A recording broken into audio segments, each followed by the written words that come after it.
ইনশাল্লাহ আমাদের পিস্টন লাগানো হয়ে গেল। এখন চাপার নাটগুলো আমরা টাইট দিতে আসছি। এর আগের ভিডিওতে দেখালাম পিস্টন কীভাবে ঢুকাইতে হয়। এই গাড়ির ইঞ্জিন আমরা সুন্দরভাবে বাইন্দা দিতে আসছি। চাপার নাটগুলা টাইট করা হইতে আছে 100 চিনে রাখেন। শুধু ড্রাইভিং শিখলে হবে না, আপনার গাড়িতে যে ইঞ্জিনটা থাকে ইঞ্জিনের ভিতরে কী কী জিনিস থাকে এগুলো চেনা দরকার আছে, জানা দরকার আছে।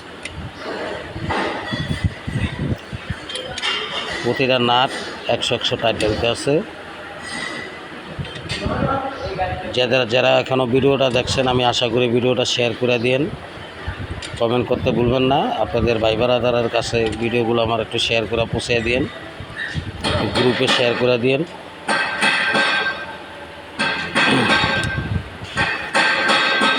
যে আমরা স্টার্ট করি যে ফেরাউলের মাধ্যমে গাড়িটা স্টার্ট হয়। সেলফ স্টার্ট করলেই চাবি মারলেই আপনার সেলফের দাঁত এই দাঁতের লগে লাগে ঘুরানো দিলে স্টার্ট হয়ে যায়।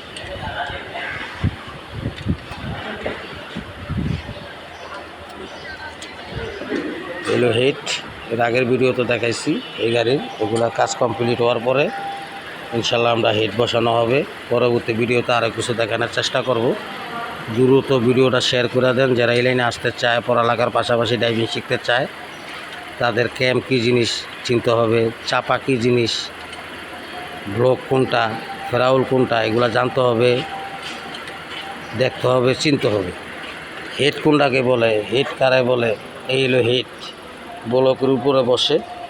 আর এই যে আপনার পাইপগুলো পাইপের মতো দেখা যায়, এগুলোর ভিতরে প্লাগ থাকে, চিনা রাখেন। এটা লেদের থেকে আমরা সুন্দর মালামাল ভালোভাবে যা যা দরকার লাগানোর পরে পলিটা মোড়া রাখছি, যাতে কোনো ধুলাবালু এটার ভিতরে না ঢুকে। তারপরে ইনশাল্লাহ এটার কাজ কমপ্লিট, ব্লকের কাজ পিস্টন ঢুকানো হয়ে গেছে।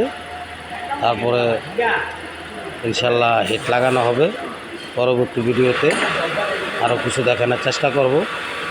যারা এখনও ভিডিওটা দেখছেন দ্রুত ভিডিওটা শেয়ার করে দেন। আদার সাইড অন্যান্য মাল পরিষ্কার হইতে আছে। আজকে ইনশাল্লাহ আমরা ইঞ্জিনটা উঠে ফেলাবো। ভালো থাকবেন। এই যে এটা হলো পাওয়ার মোটর, এটার সাহায্যে আপনার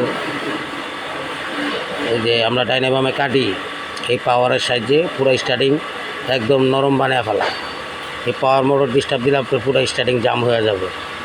এই হলো মাস্টার সিলিন্ডারের বুস্টার, মাস্টার সিলিন্ডার। এটাতে সবসময় ব্রেক হল, এই যে দাগ আছে, দাগ অনুসারে লেখা আছে, এই অনুসারে দিয়ে রাখতে হবে। কমলে ভালো মানের ওয়ার্কশপে চেক করতে হবে। এটা হলো ক্লাস হুল সিলিন্ডার, ক্লাস হুল সিলিন্ডারেরও আপনার তেল চেক রাখতে হবে। আশা করি বুঝাইতে পারছি। পরবর্তী ভিডিওতে ইনশাল্লাহ আরও কিছু দেখানোর চেষ্টা করব। এটা হলো এসির কম্প্রেসার, এই যে আমি আঙ্গুল দিয়ে দেখাইতেছি।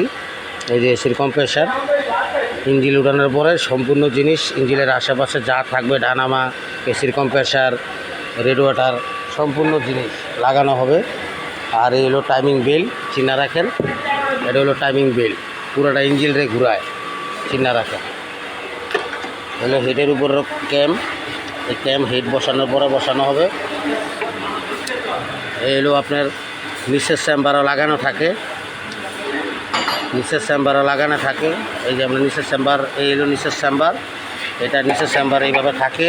ইঞ্জিন ওয়েলটা সাইকা আপনার ব্লক হইয়া, এই ব্লক হইয়া তারপরে আপনার হেডে আসে। এই যে হেড, ঠিক আছে। এটা মাঝে মাঝে খুলা পরিষ্কার করতে হয়। এই যে জালি আছে, এই জন্য ইঞ্জিন অয়েল খুব দ্রুত চেঞ্জ করতে হয়, কোনো ময়লা যাতে না থাকে। যদি ময়লা থাকে চেঞ্জ না করেন, এই জালিগুলা আপনার এই যে আড়া টাইপের হইয়া জালিগুলো বন্ধ হয়ে গেলে আপনার ইঞ্জিন অয়েল যদি ইঞ্জিনে কম উঠে আপনার ইঞ্জিন সিজ করে, রিং ক্ষয় হয়ে যায়, পিস্টন মাইর খায়, এই সময় আপনার ইঞ্জিনে প্রবলেম দেখা যায়। এই জিনিসটা যত ক্লিয়ার রাখা যায় অতই ইঞ্জিনের জন্য মঙ্গল, ইঞ্জিনের সাউন্ডই ঘুরা যায়। ভালো থাকবেন। আশা করি পরবর্তী ভিডিওতে আরও কিছু দেখানোর চেষ্টা করবো। আর এটা হলো ইঞ্জিনের একদম লাস্ট ইঞ্জিন অয়েলটা এই জায়গায় থাকে। তারপরে এই জালিতে সাইকা, তারপরে উপরের দিকে ইঞ্জিন অয়েলটা উপরের দিকে উঠতে থাকে, আর স্টার্ট বন্ধ করা অবস্থায় সম্পূর্ণ ইঞ্জিন অয়েল নিচে থাকে। যে সময় আমরা স্টার্টটা করি নিচের চেম্বারের থেকে ইঞ্জিনের ব্লক হয়ে তারপরে হেডে আসে। আর এটা হলো গ্যাসকিট, এই যে চিহ্ন রাখেন এটা গ্যাসকিট। এই গ্যাসকিট এই দেখেন এই যে ইঞ্জিন বানতে আসছে কিসের কারণে, এই যে গ্যাসকিট জোড়া গেছে, এই জায়গায় জায়গায় দেখছেন স্পট দেখা যায়। খোলার পরে দেখা গেছে কোন কোন জায়গা দিয়া আপনার গ্যাসকিট ধরছে, ওটা অনুসারে আমরা কাজটা করি। গ্যাসকিট বা ভালো থাকবেন, আল্লাহ হাফেজ। পরবর্তী ভিডিওতে আরও অনেক কিছু দেখানোর শেখানোর চেষ্টা করব। আপনারা যারা যারা আমার পেজ দেখেন, আমার পেজের নাম হইল মোহাম্মদ শরীফ ড্রাইভিং ফলো, আর আমার টিকটক আইডি হলো শরীফ মিজি, ফেসবুক হলো শরীফ মিজি, আর আমি ইউটিউবে ভিডিও ছাড়ি মোহাম্মদ শরীফ হোসেন। ভালো থাকবেন। এই ভিডিওটা করলাম Dhaka Tejgaon B G press high স্কুলের সামনে আস্থা অটোমোবাইল ইঞ্জিনিয়ারিং ওয়ার্কশপ। চলে আসবেন, চেষ্টা করব আপনার গাড়িরও কাজ করে দেওয়ার। আমরা যে কোনো ধরনের গাড়িরই কাজ করি। আল্লাহ হাফেজ, ভালো থাকবেন। এই মুহূর্তের জন্য বিদায় নিতে আসি। বিদায়ের আগে এই যে এসির কন্ডেন্সারটা দেখা দিলাম, এটা হলো এসির কন্ডেন্সার। তারপরে বসে হলো ইঞ্জিনের রেড ওয়াটার, দুটোটা একই রকম দেখা যায়। ঠিক আছে, বুঝাইতে পারছি? না বুঝলে কমেন্টে জানাবেন, আরও কিছু বুঝিয়ে দিব। আমি অনেক সময় আপনাদের কমেন্টের রিপ্লাই দিতে পারি না, কারণ আমি কাজের ফাঁকে ফাঁকে যেটুকু পারি আপনাদেরকে দেখানোর। এই যে বিদায় নিয়ে নিছি, তারপরেও ধরেন আমি ভিডিওটা করতে আসি আপনাদের জন্য। দ্রুত ভিডিওটা যারা এখনও দেখছে শেয়ার করে দিন। আল্লাহ হাফেজ, আসসালামু আলাইকুম রহমতুল্লাহ।